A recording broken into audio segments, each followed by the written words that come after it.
in industry, there are a lot of models and frameworks to follow to understand the efficiency or effectiveness of training. The most famous one and the most easily adaptable one for any office scenario is called Kirkpatrick's model.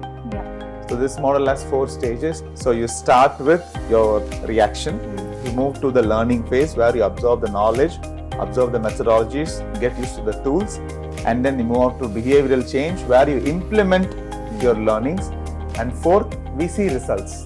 Results basically numbers in the organization.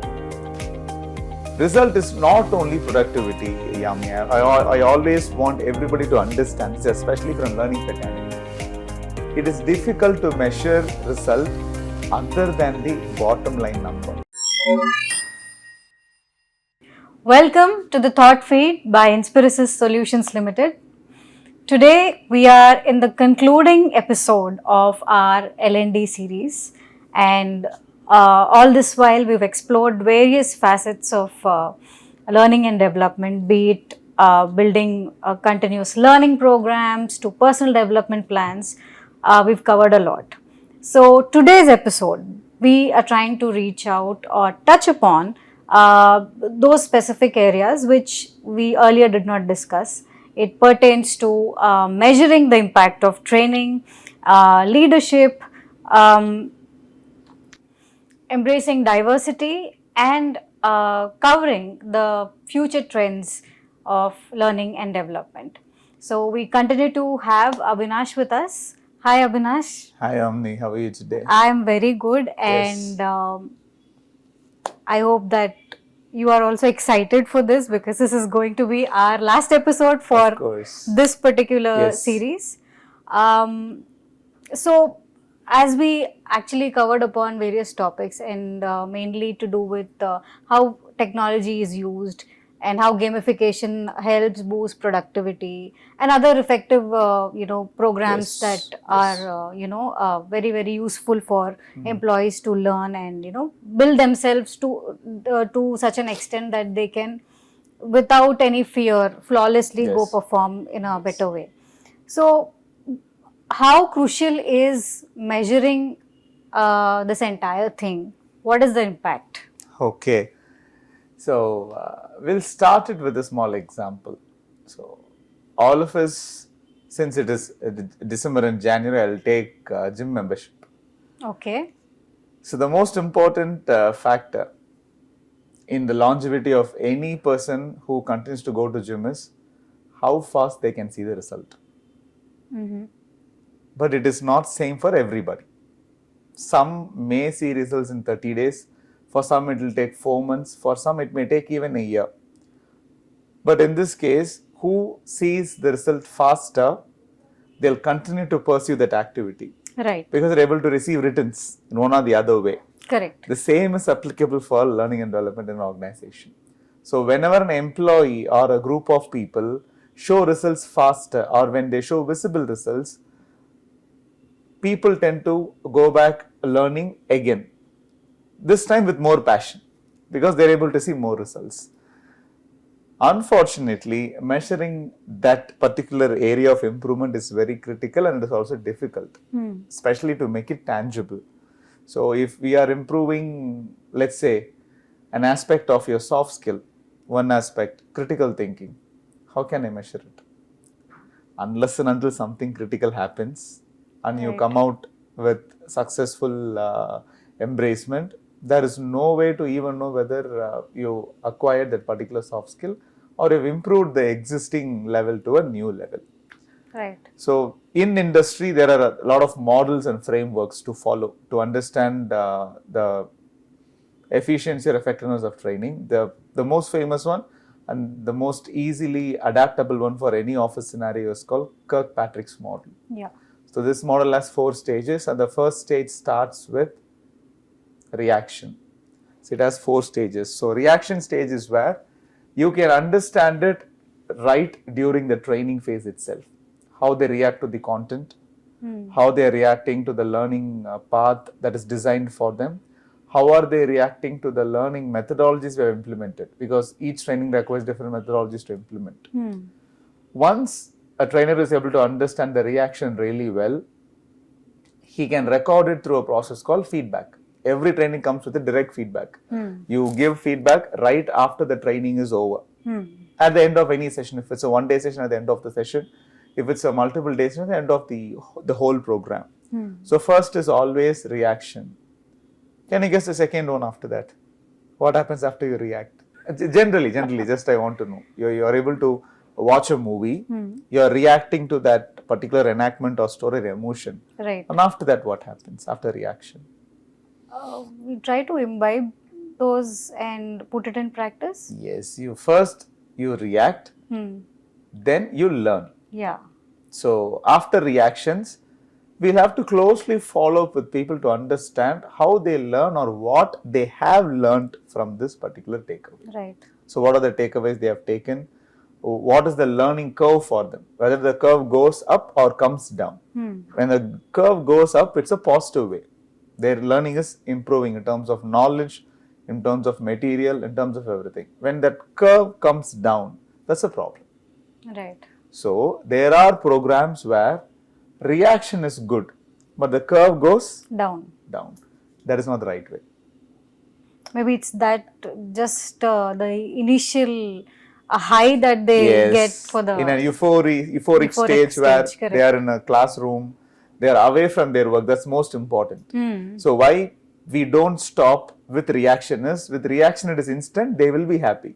Because when they come to training, they stop their work, their stresses are down, they are coming to stages where they are mimicking the brain chemicals which they mimic during their college and school time. Exactly. So they come to that nice stage and obviously reaction will be good. But learning will give us more insight whether the training program was successful or not. Correct. Now another question, what could be the next stage after learning? Think. Okay, I'll put it this way. With the first stage of reaction, you're able to capture it through a process called feedback. But learning cannot be captured through feedback. It can be captured through assessments. Correct. So I can give you a set of assessments to understand how your learning is. Once I finish your reaction stage where you are in training, learning, you're close to end of the training, there is a post-training element that comes in, which is behavioral change. Okay. So what change am I seeing in your behavior? How are you reacting to scenarios which you used to react before training, and the same scenario you react after the training? Especially if it comes to soft skills, behavioral change is a very big impact measurement tool. Simple, as I told you, we'll take the same example as critical thinking. How do you think after the training is one simple elemental tool of proof saying that you have changed after the learning process. So with reaction, you measure with feedback. With learning, you go with assessment. So how do you measure behavior? It could be the changes that they've made while learning those concepts. Exactly. But behavior cannot be measured from you. It should be measured with your environment. So now I get feedback from people around you. Right. So we divide it into 3 levels. First is called peer level feedback, where people who work along with you now give a feedback about your particular trait which we are trying to train you. For example, let's say again critical thinking. You will have a set of colleagues whom you work along with, and you will come under scenarios where you have to think critically, do stuff. You have a pre-training score where we score you before your training. And after your training, after a particular set of incidents, now when you go back for scoring, again, think of the learning curve, your score should always go higher. up. Yeah, right. Or else sometimes it can even stay the same. That is also good. But it should not go down. So after 3 stages, first is your the way you give feedback to it, second is you learn, third is your behavior, and finally the 4th one, guess what it is now? I've given you 3 steps. Okay, one is reaction, behavior, feedback. Reaction, learning, behavior. Learning, behavior. Okay. Final. The result of what exactly, you what found they've the right learned. word. Results. Yeah. So you start with your reaction, you move to the learning phase where you absorb the knowledge, absorb the methodologies, get used to the tools, And then you move on to behavioral change where you implement your learnings. And fourth, we see results. Results basically numbers in the organization. Result is not only productivity, Yami. I always want everybody to understand this, especially from learning fraternity. It is difficult to measure result other than the bottom line number. Let's say you run a sales organization. Your more focus or your entire area will be on the sales you make. But what about the customer experience? What about the improvement in that? What about the improvement in product briefing? What about an improvement in the way the customer is handled from end to end? For example, entry to exit of a sales process. All this will contribute to the bottom number, but we also have to see them differently. There are times where you improve customer experience, but still you don't see a difference in your bottom line number. Sales don't go up. Does it mean it's a failure? No. You have to consider that as an adaptive stage. Every business will have an adaptive stage. The problem with businesses or the so-called leaders is once training is done, they want result next day. Which means they want to see either a new customer acquired, a new business acquired, or current business growing. Training doesn't happen in that way. So what happens is this adaptive stage may take up to even 2 to 3 years depending on the businesses you run. Some business will give you ROI instantly on training. Some business will take more time, where customers will take more time to notice the change in your business. Whatever you have trained your people for, the changes will not be visible overnight to customers or to the clients. It will take time for them to understand it and come back to you and improve your business. So when it comes to effectiveness, Kirkpatrick's model is one of the best. I've implemented it. So it goes on 4 stages: reaction, learning, behavioral change, and finally result. The only thing I always want all the leaders to keep in mind is that results will vary from time to time, people to people, business to businesses. If somebody needs an immediate result, I suggest training is not the way. But if you want a standard result which will fetch you an improved learning curve which will increase the business yield, I can bet training is the right way. So it goes like this. So you talked about how to measure training effectiveness. So when it comes to employee performance, how do you measure that? That is where most of the organizations are spending their money.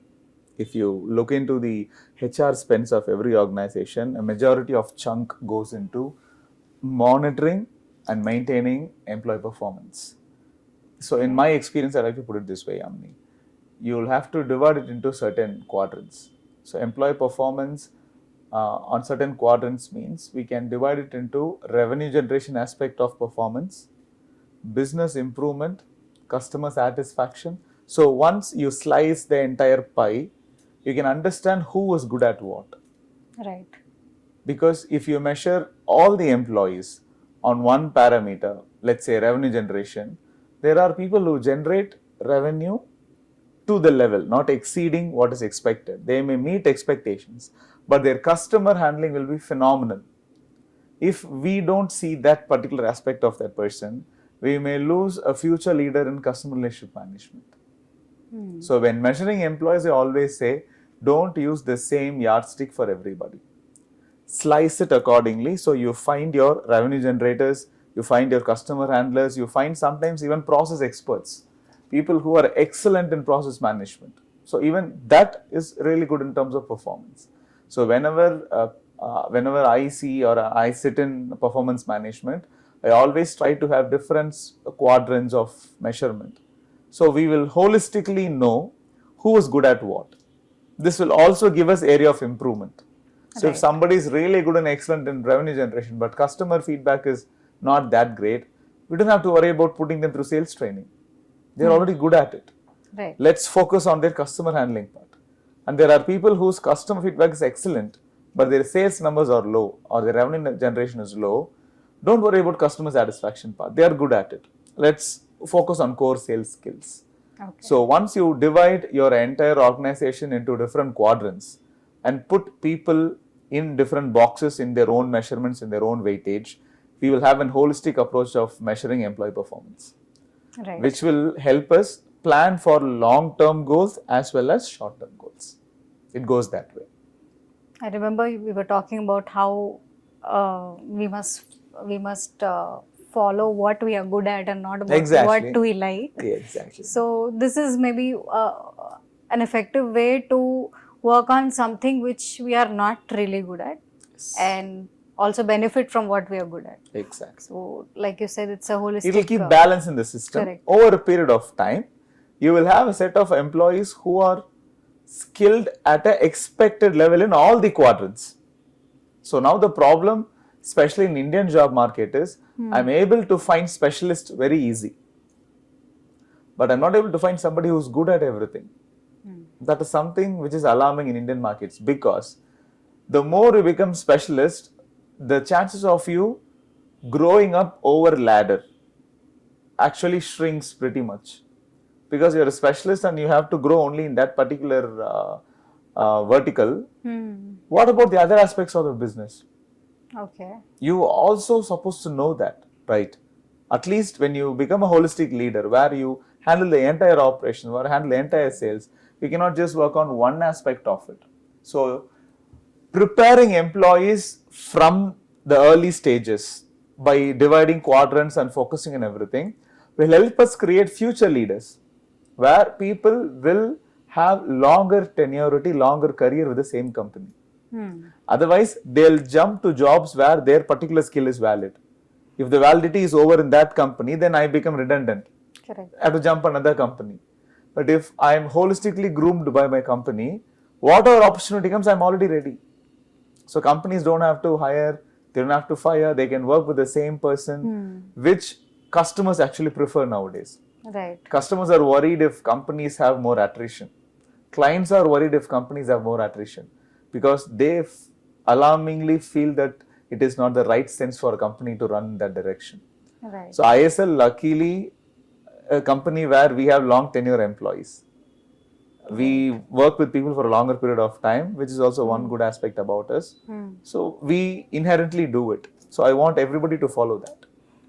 In fact, this point actually makes me think, not just within the organization, any individual who is in this front of working and delivering the best, they themselves have to think that if this is something that I already know and I'm doing very good at it, now let me focus on something so that I improve this area as well. Exactly. So what I'm trying to say is, individuals need to think on those lines before, just switching the job, like you said, in that particular domain that they're good at, and one fine day it will become stagnant and they would not know how to go about it. Yes, and the other reason why I am worried about the youngsters who come into job is, when I studied my MBA, it was in the year 2012. I took a specialization of human resources and marketing. At least for the next 5 to 6 years, it was relevant in the job market. The skill was relevant in the job market. I was able to build a career out of it. But now if you take somebody who joins an engineering or a professional course, which cost gonna go up to 3 to 4 years, the moment you pick the course is like a hot cake. But before you finish the course, that skill becomes redundant. That's how fast we are growing. That's so true. Betting all your money on one number is like the easiest way to go bankrupt in any casinos. True. Likewise, in career, please don't bet yourself on one particular skill or one strength, especially with the development in AI, with development in internet and the connectivity that we enjoy today, where I'm able to work with anybody around the world. One skill may not help you to cross your entire career. Right. If you're able to do it, I'm happy, you're lucky, I'm okay. I'm not saying no. But if you're ready to take those chances, and if it goes wrong, then you'll end up having no career. Yes, it's a serious thing. I'll tell you one small example. Reality shows started like wildfire in US at one point, let's say 80s and 90s.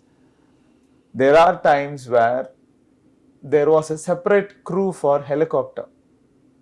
Okay. Cameramen who don't have the fear of height, they'll have to have a harness, sit at the edge of a helicopter, and they have to keep shooting everything, the chases that happen, the city and everything. One invention called drone camera killed an entire set of those people. Right. They cannot compete with an AI drone or a drone that is operated manually over the board. Then the helicopter cameraman became redundant overnight. Companies invested more on drones because they don't need a life insurance policy. If I'm employing a helicopter cameraman, I'll have to take insurance for both the cameraman I'm employing and the pilot or anything. And now drone is just the money I pay. There's no insurance needed. So companies took a call and those men walked out without job the next day. Yeah. Imagine the emotional toll you'll have to face, you'll have to undergo, have to pay. We don't want anybody to have that situation, right? It's wrong. So you should not let yourself into that vulnerable position.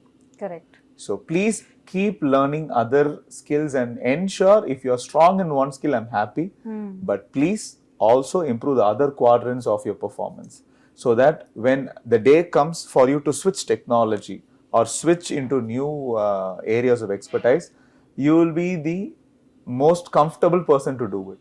Right. You'll not be afraid. That we see a lot nowadays. People who cross 10, 15 years in one skill, when they are expected to compete with freshers on the other new skill, they're terrified. Absolutely. And they're not able to withstand that pressure. Right. So companies should ethically take it as their duty to employ people and upskill people in multiple facets. Right. So people should do that. My suggestion is that. Considering today's scenario, one job, one skill Yes. is too outdated. Yes. And again, it goes back to the individual to think what all, one is the area of interest, and also keep looking for what's trending and how it's going to work for them. Yes. Because unless that mindset is there, they cannot really involve themselves in whatever is available. Fact. So that interest factor lies there, and then how to optimize that, or which is the right path to take. There are so many things that an individual has to decide on. Yes. And then probably it will help them move further with better clarity. Yes. And if individuals are not clear about what to do, I suggest HR will always help them. Right. So in most companies, 99.9% HR team works round the clock, especially on this aspect of business. How to ensure my people are not redundant over a period of time. Because it's not a social work, it's an investment as well as a business opportunity. You have to think it that way. I am spending money and time on hiring somebody, grooming somebody. Why should I waste them? Why should I waste somebody's career and my career? So HR round the clock now, especially in L&D and HR fraternity, people are working to ensure that people don't become redundant. Because we see the impact of layoffs in companies. It's not only impacting the people who leave, but the bigger headache is on the people who stay in the company. And it is difficult to make them convince that, boss, I'll not send you. Notice may come to me tomorrow. Correct. So HR has a very big task of making people relevant and keeping people relevant. And L&D, luckily I'm happy to be part of L&D where I'm doing the job every day. Keeping people relevant, making people relevant in the organization. Right. Yes. Now that we've discussed the success of these training programs, let's focus on the main drivers behind it, that is the leaders. Yes. So when you think of developing, coming up with leadership development program, what are the key components that are involved in making that? Okay. So leadership development is one magical area where people are more interested. So why do you say it is magical? Okay, I'll say it this way. There is a basic understanding that if leadership is transformed, the entire company can be transformed. Because the culture, the work style, the way we operate, all comes down like a gravity. So it trickles down slowly from your leader, then to second line managers, then to line managers, then to the actual ground staff. So any change in leadership is like a magic for the company, where a small change can have a reflection till the last employee who works on the ground. So that is why I said it's a magical area where everybody's interested. Okay. And now, coming to leadership development program, first, before we get into leadership development, we have to first divide how an organization handles leadership development. There are companies who ensure leadership development is a regular process. There are companies who take leadership development when something goes wrong inside the company. Unless and until something goes wrong, there are people who follow the same style of leadership for 10, 15 years also. I can name the companies, but I don't want to name them. So it is not the same for everybody. But when you take training on executive level, it's same for all around the company, all around the industry. But coming to leadership development alone, some companies are extremely good at it, some don't even do it. Oh. It just works that way because basically leadership is almost equal to the culture of the company. If you want to know the culture of the company, just know the leaders. And if you know the leaders, you will know the culture of the company. So first, the organization should have a learning culture. Only then we can get into active leadership development. There are two ways to do. Passive leadership development is what leaders learn every year by interacting with business and they refine and improve. That is passive development. It happens slowly. People learn it by doing mistakes, committing mistakes. But active leadership learning is where we introduce a problem to leaders. That's the right word. Introduce a problem to them. We tell them from tomorrow, your team will work only 7 hours. How are you going to manage? Oh. Now I'm introducing a problem to you. Your team used to work 8 hours. I am saying, no, your team will work only 7 hours. What will you do? Next, you have a team of 100 people. Now, you'll have only a team of 70. A new problem introduced. How will you manage? So, active leadership learning happens only by introduction of forced problems or forced scenarios. And these are constructive problems. Always remember that, Yamini. There are destructive problems and constructive problems. Destructive problems are problems that bring the company, culture and people down. Constructive problems are problems that bring or that take company, culture and people up. Let's say a company is able to handle $100 million of business every year with 1,000 employees. Now you're getting a new contract for 300 million from next year. Is it a constructive problem or a destructive problem?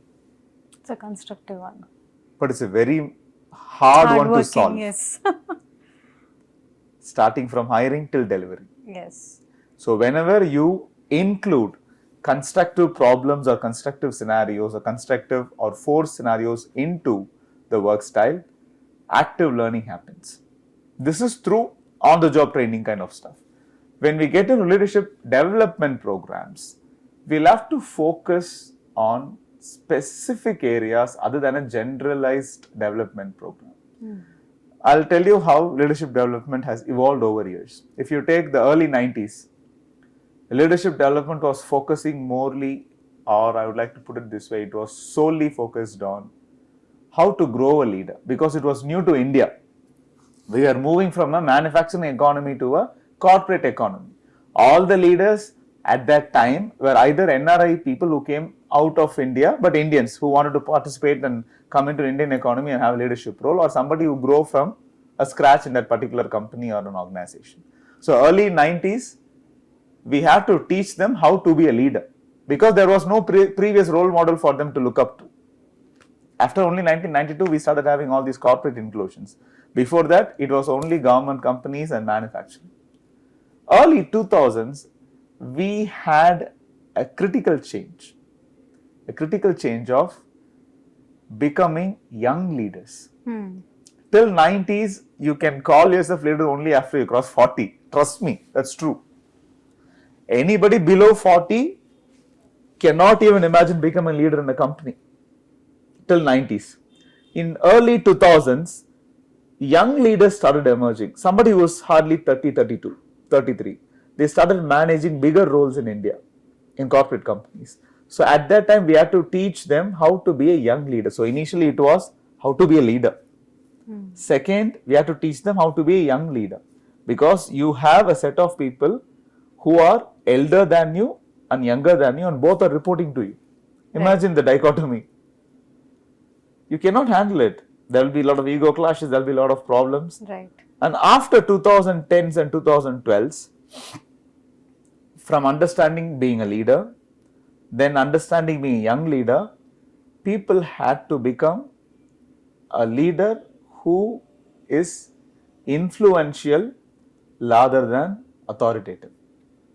After 2010-12, authoritative leaders started facing a downfall. That was a time where being a cool leader was the trend in the society. Right. Leaders travel along with their fresh recruits, going on vacations together in companies, people having brainstorming sessions, cross culture, cross ages, and all happened. So initially it was how to be a leader, then it became how to be a young leader, then it became how to be an adaptive or cool leader or somebody who learns from you. And now the need of the hour. Can you guess what it is for leaders? No idea. Okay. So from being a leader, a young leader, a cool adaptive leader, now we have moved to a phase where you have to be a fostering leader. You will have to grow leaders behind you. Okay. It's not like you do your job. You are fantastic in your job and you already have a set of people ready to take over your job. And that is the need today. Because people are growing faster than ever before. Imagine somebody who started their career in 1980s, 1970s. In 10 years, where they'll be? They'll be nowhere. We're still learning the job. In 2000s, they may become a lead. In 10s and 12s, they become manager. And now I see people becoming head of departments in 12 years. In 15 years, people running companies, becoming COOs, becoming C-suite executives. In 15, 16 years, we see that. So the growth is rapid. But experience is shrinking so fast. Correct. And when something goes wrong, experience helps you better than knowledge. True. And for that, you need a community of leaders to share experiences among themselves. Right. So that is where fostering leaders are coming into play in today's trend, where it is not just I do my role properly. I am a good leader, but how many leaders am I creating in my company? Are you hinting at internal leadership teams? Yes. Okay. So we need to go to that phase in leadership development program. An important thing is coaching and mentoring are becoming the ideal tools for today's leadership development program. Continuous coaching, continuous mentorship. Because leaders do not have or they cannot afford the time to have continuous long stretch trainings. Correct. Young minds are taking very big responsibilities on their shoulders nowadays. I can see that. People who have crossed only 10 years, 12 years are able to handle responsibilities of somebody who has crossed 20, 25 years in industry. Yes, they are getting paid well. Let me be very honest. They are getting all the benefits, but still it is too much. And they are ready to risk everything. They are taking a toll on their health and everything. Right. So we cannot again force them to come into a learning scenario. It will become too much for them. So from L&D perspective, I strongly believe mentoring and coaching is the future for leadership development.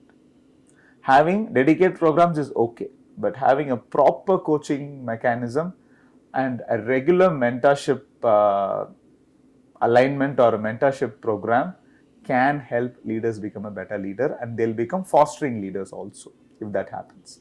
Right.